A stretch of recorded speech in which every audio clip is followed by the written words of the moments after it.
Olá para você que acompanha a FV. Se você está iniciando a carreira na área médica ou está à frente de uma clínica ou consultório e tem dúvidas sobre a gestão financeira da sua empresa, fica aqui porque a gente vai te ajudar. Nós conversamos com o William Giacomelli sobre esse assunto para tirar algumas dúvidas. Ele que é diretor administrativo e financeiro da Genoma Gestão de Negócios, uma empresa especializada na área da saúde. William, seja bem-vindo à Muito FV. obrigado. Então, uma das primeiras questões que a gente precisa decidir na hora que a gente está abrindo um negócio é o regime tributário. E no Brasil nós temos três tipos: o Simples Nacional, o lucro presumido e o lucro real. Tu pode explicar para a gente um pouquinho a diferença entre cada uma delas? Com certeza. Bom, obrigado pelo espaço mais uma vez, pela parceria também. Nós temos então esses três regimes do Brasil que são, como tu citou, o real, o presumido e o simples, né? O real é para que empresas que tenham mais um perfil de faturamento muito alto, que geram um crédito que na saúde muitas vezes não se encaixa. Raramente teremos isso, talvez em alguns hospitais, mas é muito raro. Na área da saúde se enquadra muito empresas no presumido e no simples.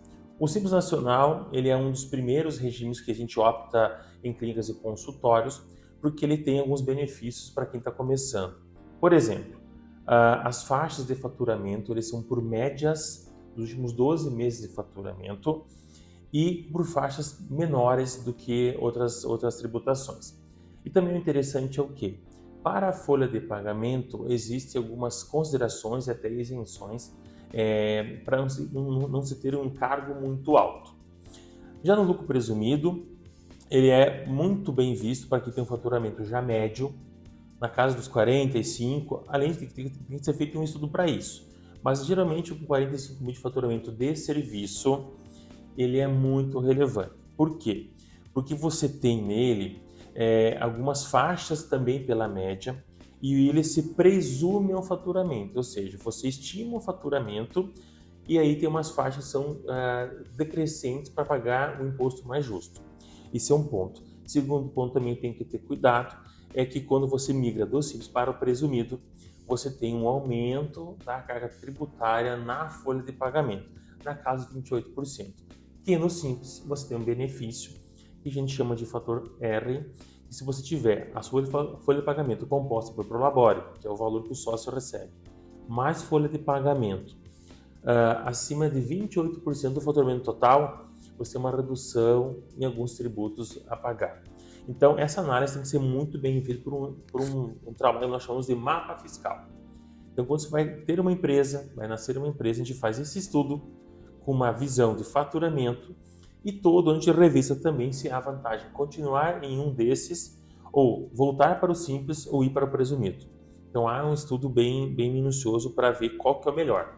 Então quem é da saúde precisa ter esse cuidado. E, como você está falando da área da saúde, né? Qual que é o regime tributário mais vantajoso? A gente sabe que o lucro presumido, a gente pode se equiparar aos serviços hospitalares e acaba reduzindo tributos, né? Impostos. É certo isso? É assim, então quando a gente faz esse mapa fiscal, a gente já geralmente olha qual a melhor opção, né? Vou pegar exemplo aqui, como a gente falou, simples e presumido. O que é o bacana aqui da gente fazer esse estudo? Que quando você vai para o presumido, tá? Você tem essa visão de aumento de alguns encargos, o governo, de certa forma, também te dá opções para você optar por benefícios que você possa ter. Quer um exemplo? No presumido, quem tem clínicas médicas ou consultórios que têm alguns tipos de procedimentos podem ser equiparados a hospitais.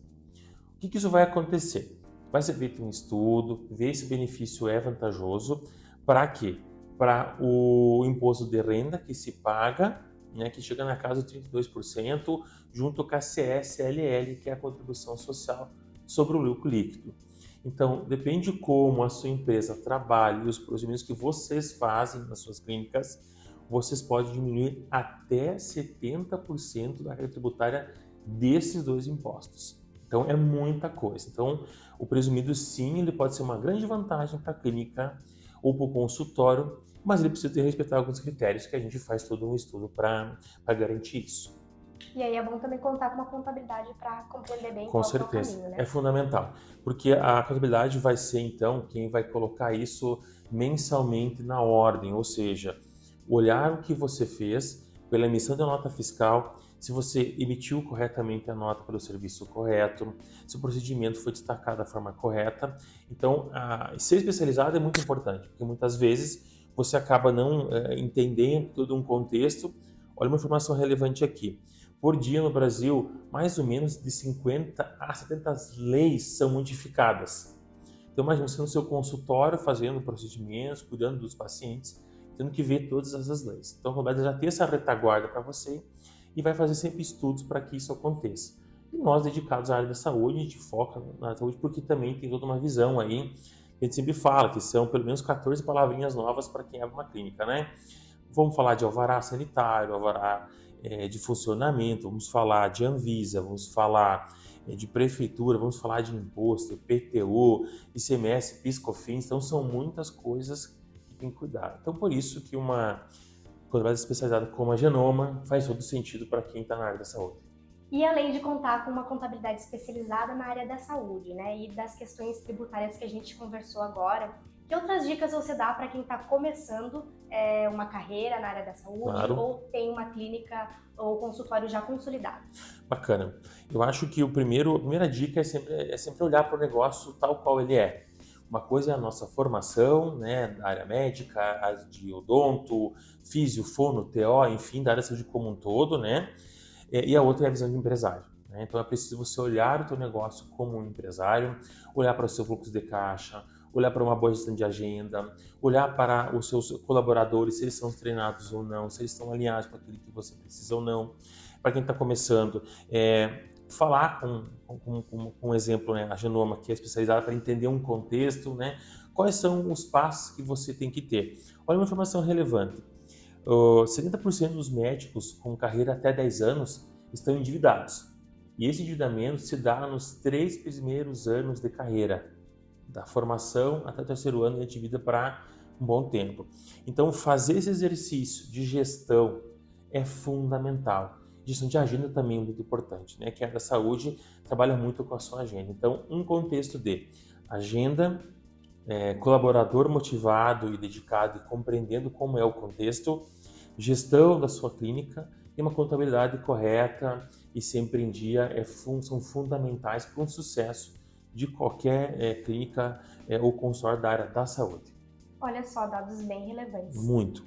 William, muito obrigada por conversar com a gente. Eu que agradeço. Até mais. E se você tiver alguma dúvida em relação a esse assunto, deixa aqui nos comentários. Quem sabe a gente não grava um segundo vídeo com o William. Com certeza.